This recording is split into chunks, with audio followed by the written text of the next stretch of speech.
satupun yang membolehkan, ya, mengesahkan untuk mengkriminalisasi hanya karena orang tersebut menanyakan keabsahannya.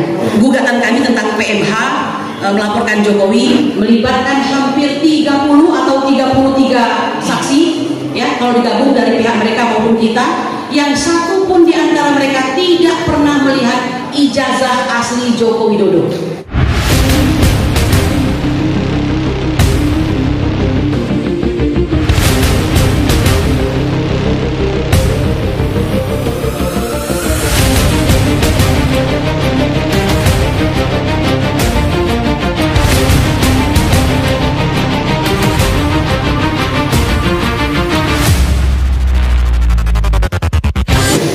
Bapak Ibu sekalian, andaikan membicarakan keburukan pemimpin itu adalah suatu hal yang buruk, maka Allah tidak akan menceritakan tentang Namrud dan Fir'aun dalam Al-Quran. Betul atau tidak?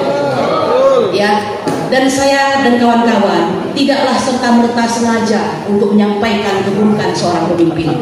Semua itu tidak lain bahwa kami ini suka atau tidak suka, sengaja atau tidak sengaja dipilih oleh Allah Subhanahu wa Ta'ala untuk ada dalam perkara ini. Setuju nggak Bang Rizal? Ya, setuju ya Bang Lawan? Setuju. Jadi Bapak Ibu sekalian, ijazah selembar kertas itu tidak semata-mata tanda kelulusan. Dia adalah tanda legitimasi dari seorang pemimpin, ya, untuk mempunyai akses konstitusional kepada kekuasaan publik, ya.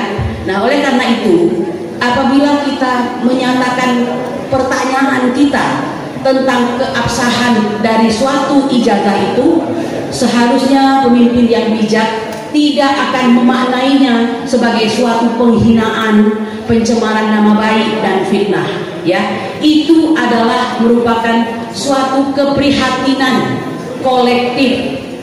Akankah ini suatu kebenaran, keabsahan daripada pemegang mandat tersebut, ya. Bapak Ibu sekalian, dalam teori apa ini, lupa saya, saking banyak yang dipikir ini, fiksi hukum, ya, itu ada suatu kondisi di mana kita ini semuanya dianggap tahu keberadaan dan keberlakuan hukum. Terserah Bapak Ibu ini mau lulusan UGM kah, mau lulusan Unsri kah, ya, dan saya lulusan Unsri maksudnya begitu, ya, mau lulusan mana saja dari universitas swasta di Indonesia ini, apakah Ibu lulusan SD, SMP, dan SMA, Anda tetap dianggap tahu akan keberadaan dan keberlakuan hukum.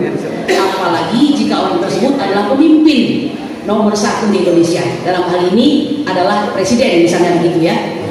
Dalam hal ijazah ini, jadi permasalahan yang sudah bergulir ini, saya ingin mengatakan seharusnya, bukan hanya seharusnya, sudah pasti 11.000 triliun seorang presiden, mantan presiden yaitu Bapak Joko Widodo, pasti sudah tahu bahwa sesungguhnya hak untuk mendapatkan keterbukaan informasi publik itu adalah hak konstitusional, ya, termasuk perlindungan data pribadi dalam hal tertentu itu boleh diketahui oleh publik. Nah, oleh karena itu, kalau sampai ada suatu laporan terhadap orang-orang yang sedang berusaha, ya, yang sedang berjuang, maka ini kita tanyakan sebenarnya siapa sih yang membisiki ini, kan begitu, ya. Padahal dari kedua undang-undang tersebut tidak ada satupun yang membolehkan, ya, mengesahkan untuk mengkriminalisasi hanya karena orang tersebut menanyakan keabsahannya. Bapak Ibu sekalian, dalam teori hukum itu ada suatu pengetahuan tentang notoire feiten notorius. Ini adalah suatu sikap tentang hal yang negatif. Apa yang negatif tersebut? Yaitu kecenderungan untuk melanggar norma dan kaidah. Nah, mohon maaf saya katakan sebagai orang yang berkecimpung di bidang hukum, ya, bersama kawan-kawan hampir kira-kira 5 tahun di bawah pimpinan Profesor Dr. Egy Sujana Mastal SHMSI yang kebetulan adalah Presiden TPUA. Jadi saya sering menyebutnya Presiden, ya, supaya ini kebetulan ini urusannya dengan jasa Presiden, jadi kita pakai TPUA pakai Presiden aja. Kalau Kang Rizal suka komplain nih, wah wakil presiden gitu kan. Kalau wakil ketua kurang bagus kan, jadi wakil presiden aja gitu. Ya, jadi ya saya ingin mengatakan bahwa luar biasa yang kami hadapi dalam penegakan hukum hampir 5 tahun ini gitu ya. Yang diurus banyak sekali, luar biasa. Sampai-sampai orang mengira this is about big money. Ya, mereka tidak tahu bahwa di bagian bumi bernama Indonesia ini, di sudut kota Jakarta ini masih ada orang-orang yang tidak hanya bicara uang dalam perjuangannya. Ya, terhitung. Ya, terima kasih. Ya, perlu diketahui, hampir 5 tahun kami bersama-sama ya. Saya ingat sekali, saya ikut itu dalam periode masih ada Ustadz Aka di situ. Aka tahu nggak siapa? Ahmad Hosinuddin ya. Ada siapa lagi itu? Bang Azam Khan. Nah, kalau ini selalu ada di setiap periode nih. Bang Juju Purwantoro. Of course ada Bang Profesor Egi selaku ketua begitu ya. Siapa lagi? Bang Damai Hari Lubis yang sering dikenal dengan DHL itu. Jadi dia niru-niru KD gitu ya. Kalau Gus Dayan disingkat KD, dia DHL gitu ya. Ini orang-orang hebat semuanya. Dan saya berterima kasih karena diberi banyak kesempatan untuk berbakti di dalam bidang hukum tersebut. Kami memulai dahulu dengan perkara menggugat PMH. Ini lagi-lagi hubungannya selalu Pak Jokowi sebenarnya. Mungkin itulah akhirnya kami dilaporkan juga begitu. Dalam arti ini bandel nih orang melaporkan saya, selalu saja mempermasalahkan saya begitu ya. Jadi laporan gugatan kami tentang PMH melaporkan Jokowi 66 kebohongan yang oleh Pak Lizon itu dikatakan bukan 66 tapi 100 katanya gitu ya kan. Nah kemudian juga PMH melaporkan DPR karena kami anggap tidak melaksanakan tugasnya mengawasi Joko Widodo dalam pemerintahannya selaku kepala negara dan kepala pemerintahan. Nah barulah kemudian diselingi itu kami seringkali mengurusi para ulama kita yang dikriminalisasi. Jadi tujuannya kemudian urusannya ini pasti soal kriminalisasi kalau tidak kita menggugat ketidakadilan itu sendiri begitu. Nah barulah pada tahun 2023 saya ikut yang menggugat ijazah Jokowi ini bersama-sama dengan tim ini juga ya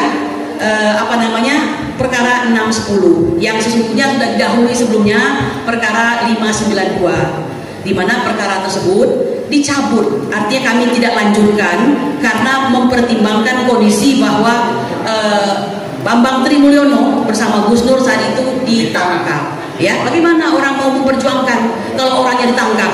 Ya kan? Bagaimana para kuasa hukum akan mengupayakan bukti-bukti jika mereka dipisahkan dari si pengadunya sendiri kan begitu.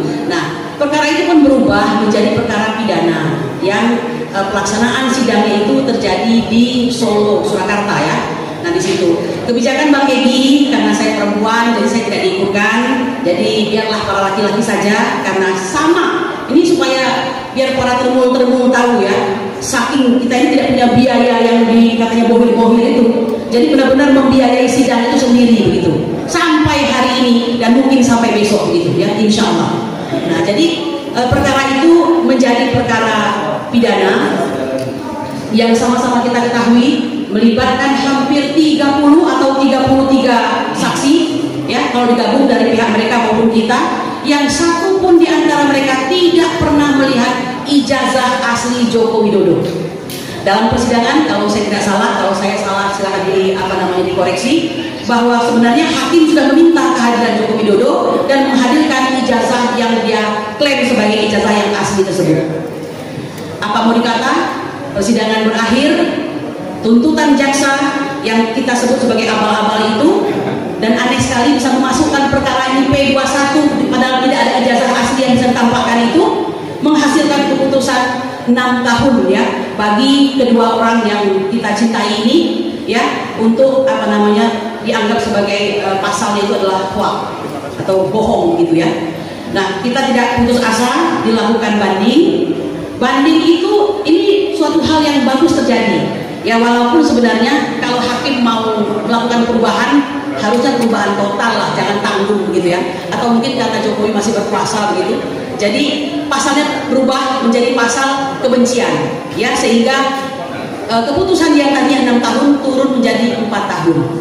Nah kalau dari sini kita melihat berarti kebohongan itu tidak ada, berarti ijazah itu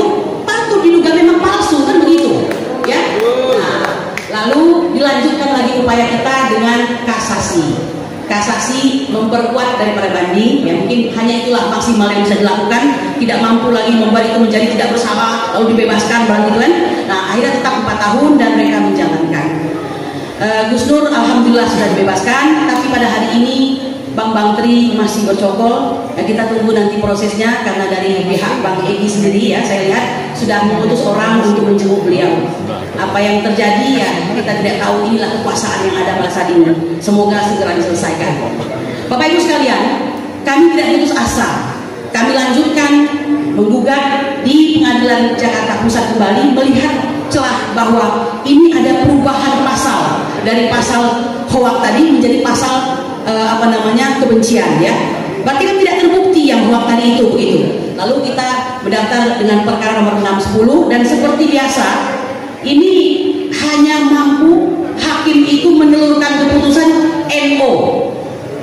Jadi dari dulu kami bersidang, jika Anda berhadapan dengan penguasa, NO itu nampaknya sudah merupakan apa ya, kalau kita katakan itu udah paling bagus lah begitu. Nih on fund yang artinya tidak bisa diterima ya, dengan alasan ya ini kompetensi begitu ya, bukan di sini bro gitu, kamarnya lain begitu. Padahal kita tidak bicara soal misalnya basiking, bukan bicara keputusan-keputusan pemerintah, bukan. Ini perbuatan melawan hukumnya itu yang kita permasalahkan begitu.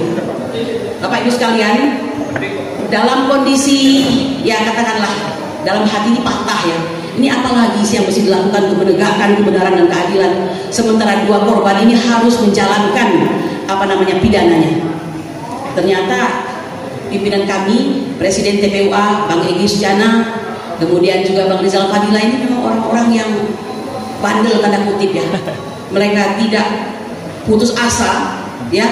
Akhirnya tetap juga mengajukan pelaporan ke Bareskrim. Pelaporan ya, bukan Dumas. Pelaporan seharusnya. Karena kita melaporkan tentang delik umum ini, yaitu suatu pemalsuan, ya kan? 263, betul ya Bang ya? 263 dan 266. Ya, itu ke Bareskrim. Saya bertanya karena waktu itu saya mengurus ibu saya yang kebetulan akhirnya meninggal di Curug. Saya tidak ikuti itu, tapi kepada Pak Arief, salah satu yang bersamai pendaftaran daripada pelaporan tersebut, mengatakan hampir 8 jam dipimpong kemana-mana ya, kembali terulang.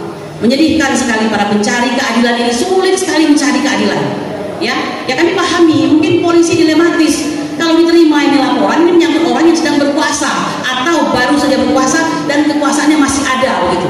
Bukan hanya tanda-tanda kekuasaannya, tapi clearly karena lebih dari setengah menteri itu adalah masih miliknya ya, bahkan orang di Bareskrim itu masih orangnya begitu ya. Padahal kalau kita maklumi, seharusnya saya lihat Pak Sigit Listio ini kan yang paling lama menjadi Kapolri ya kan. Ya, kenapa masih terus dipertahankan? Harusnya berganti kepemimpinan, berganti pula Kapolrinya. Ini bukan semata-mata soal sentimen, bukan, tapi soal merit ya, bahwa harus ada pergantian, regenerasi dan segala macam ya. Harusnya orangnya yang dipilih Pak Prabowo dong ya, the man behind gun gitu. Jadi orang yang di samping senjata itu adalah orang yang menggunakan senjata, maksudnya adalah orang yang dibutuhkan oleh presiden.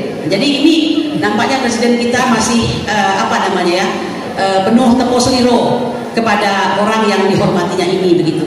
Wallahu a'lam bishawab.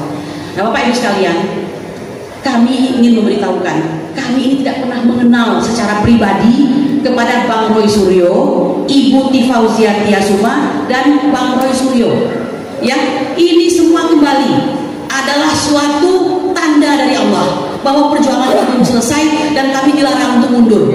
Tiba-tiba kita kan sama-sama ya, siapapun di antara kita melihat mungkin di channel-channel YouTube seorang laki-laki ya cukup tampan lah, Bang Roy Suryo, Bang Rismon Cianipar gitu kan, dari Belige gitu kan, dia menampakkan bagaimana masalah daripada ijazah ini. Kami kaget ya, selama ini kamilah orang yang selalu berurusan dengan ijazah palsu ini, tiba-tiba kami menemukan suatu semangat baru.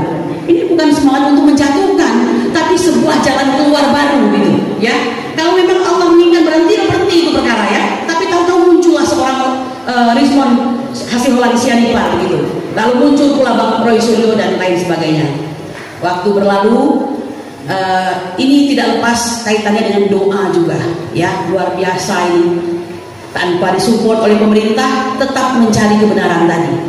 Ya, saya ingin menceritakan ini biar diketahui apa sih dasarnya mula-mula datang ke Jogja dan ke Solo tersebut begitu. Nah, akhirnya beberapa kali meeting kami berpikir bahwa harus ada suatu gebrakan baru. Kalau Bang Rizal itu menyebutnya final attack gitu ya. Ya, serangan terakhir ini dalam tanda kutip itu bukan menyerang asal menyerang, maksudnya untuk mencari kebenaran ini gitu. Ditambah dengan semangat baru datangnya berita dari seorang Rismon Sianipar, kemudian Roy Suryo dan Tifauzia Tiasuma itu gitu. Jadi kami tidak pernah mengenal secara pribadi dan bertemunya pun pertama kali itu di Jogja, ya. Bapak Ibu sekalian perlu ketahui, kami tidak ujuk-ujuk datang Bapak Ibu, tapi berkirim surat sebanyak 2 kali, ya. Surat pertama belum dibalas, kami tidak putus asa, ya, deg-degan kita menanti semoga mereka mau membuka diri untuk membuka apakah benar ijazah ini asli atau palsu. Kalau asli, biar kami bantu untuk memberikan semacam penjelasan kepada masyarakat, ya kan? Nah, kalau tidak asli, ya bagaimanapun juga ini harus gentle dong mengakui begitu semalas 10 tahun daripada pemerintahan ini begitu, ya. Singkat cerita Bapak Ibu sekalian, kami berangkat ke Yogyakarta. Tapi karena ada kendala di jalan, maka orang yang kami korespondensi selama ini bersyukur ini sudah diutus oleh Allah untuk mewakili TPUA berhadapan langsung dengan rektorat di UGM. Ya, walaupun agak alot, konon kabarnya mereka berhasil untuk memfoto, melihat, meraba daripada skripsi tersebut begitu. Sehingga 1 menit lagi, 1 menit lagi saya ini baru sampai di sepertiga ya, tapi tidak mengapa. Oke, kita putuskan yang itu. Saya ingin mengatakan demikian Bapak Ibu sekalian. Cerita yang ada sudah Anda ketahui ya. The President can do no wrong, ya. Itu adalah hal yang selalu dibuat. Jadi presiden ini bersih dari dosa. Dia adalah makhluk sempurna gitu. Maka dia tidak boleh nampak bersalah. Setiap kali kritik itu adalah subversif. Setiap kali protes itu adalah makar, ya. Ini yang dibikin dan berhasil menciptakan itu.